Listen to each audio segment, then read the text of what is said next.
calon guru penggerak angkatan 7 dari Kabupaten Mojokerto akan melakukan praktek kucing. Sebelum melakukan praktek kucing, kami akan memperkenalkan diri terlebih dahulu. Saya Asri Wulandari dari TK Tunas Jaya sebagai observer. Rekan saya Zulaika dari SDN Murowo 1 sebagai coach. Dan saya Endah Arifayanti dari TKP 1 sebagai kucing. Baiklah, selamat menyaksikan. Bu Zulaika dan Bu Endah, kali ini kita akan melakukan praktek kucing. Namun sebelum kita mulai, saya akan menyampaikan dulu indikator apa yang ingin saya observasi. Sesuai dengan rubrik yang saya observasi adalah terlihatnya alur tirta dari hasil praktek kucing kali ini. Saya ingin bertanya dengan Bu Zulaika sebagai coach, kompetensi kucing apa yang ingin Bu Zulaika kembangkan? Ya, dalam kegiatan kucing kali ini, Bu, kompetensi yang ingin saya kembangkan adalah memberikan kehadiran penuh, lalu menjadi pendengar yang aktif dan memberikan pertanyaan yang berbobot. Jadi sesuai dengan kompetensi coaching yang Bu Zulaika sebutkan tadi, dari 3 kompetensi tersebut, mana kira-kira yang lebih spesifik dikembangkan? Baik, yang ingin saya kembangkan lebih spesifik yaitu kompetensi memberikan pertanyaan yang berbobot. Oke, kalau begitu praktek kucing bisa kita mulai ya? Oke, siap. Silakan.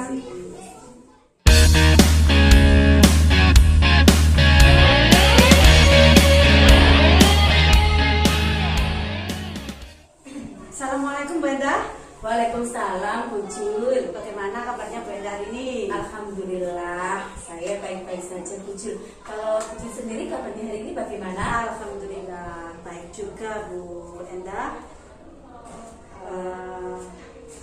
Bu Endah, di sini saya datang ke jenengan untuk memenuhi permintaan jenengan Bu Endah, untuk berbincang-bincang tentang masalah yang jenengan hadapi.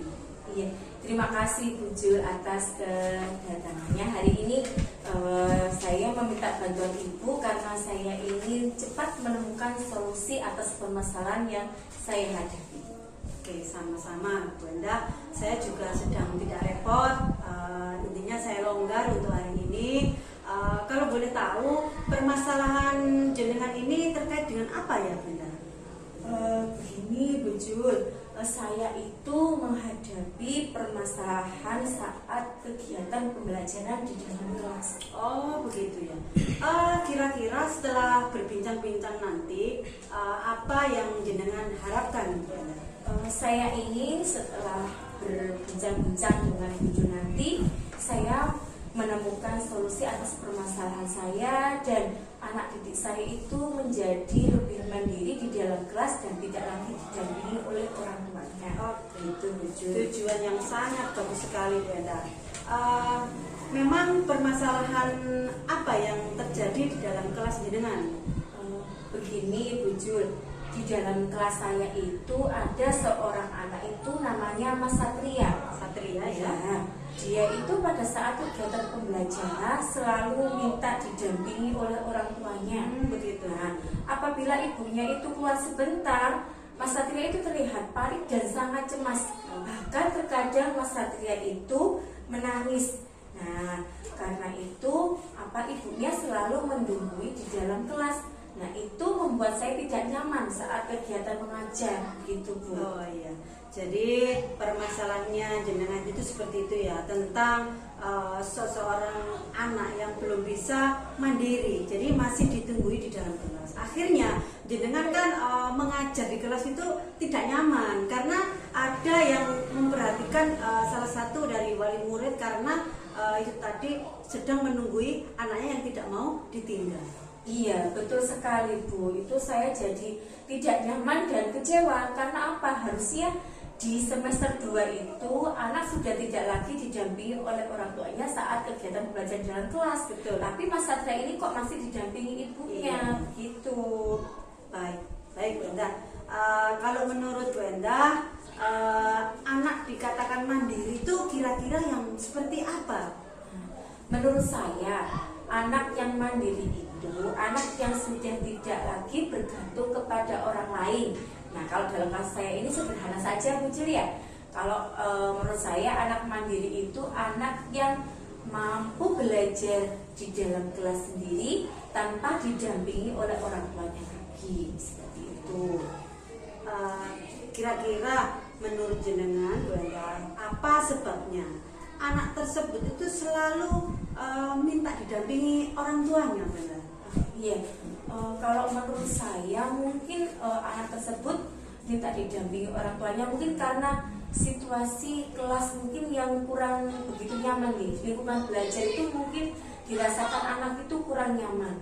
Dan juga kalau saya perhatikan, anak ini itu tidak pernah berinteraksi dengan teman-temannya, Bu Jul. Jadi dia itu selalu bermain sendiri, tidak pernah mau bermain dengan teman-temannya. Iya, mungkin karena dia kurang bisa beradaptasi sehingga ada kecemasan dan ketakutan dalam dirinya saat dia belajar di dalam kelas, sehingga dia merasa nyaman kalau ada ibunya, seperti itu.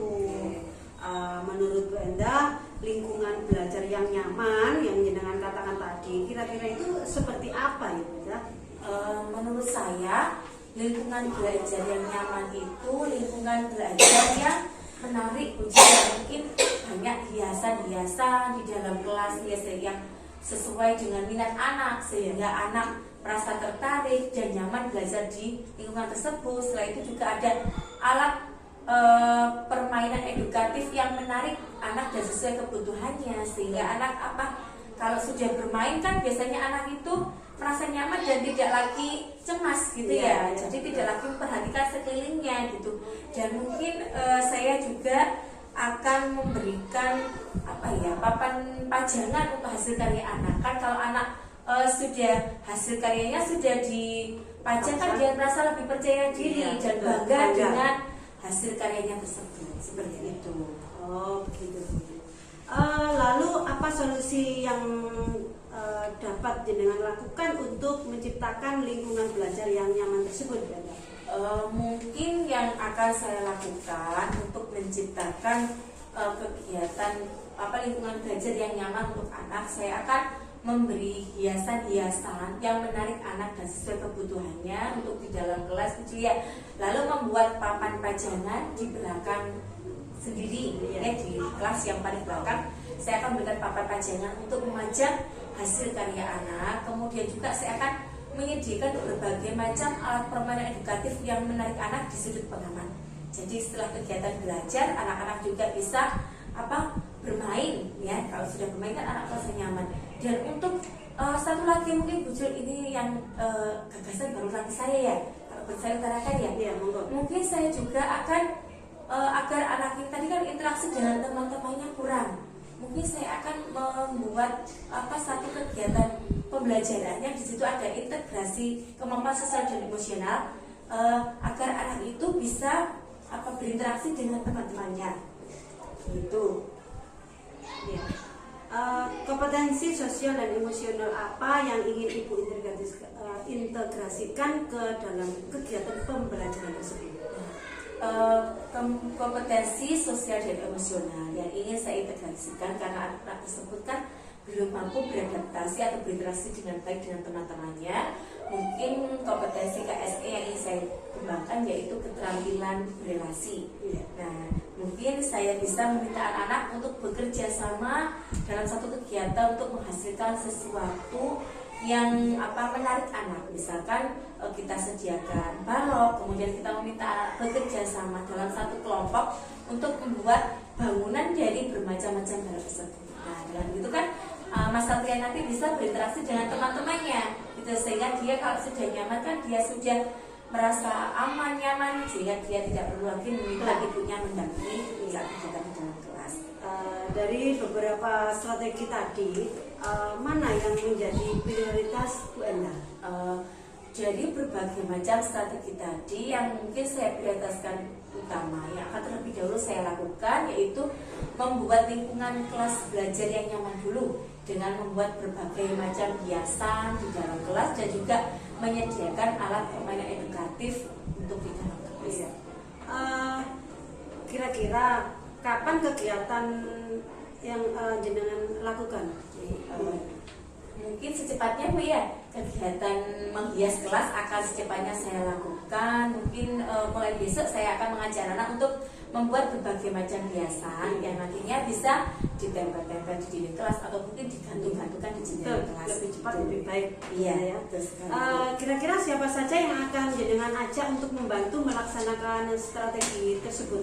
Nah, karena ini untuk menghias kelas, jadi mungkin saya akan mengajak anak-anak saja yang ada di dalam kelas, yang memberikan gambar, mewarnainya, menggunting, atau mencocoknya, lalu kemudian saya tempelkan. Begitu. Rencana yang sangat bagus itu, Bu. Semoga semua strategi jenengan dapatkan nanti terlaksanakan dengan baik, Bu. Iya, terima kasih Bu.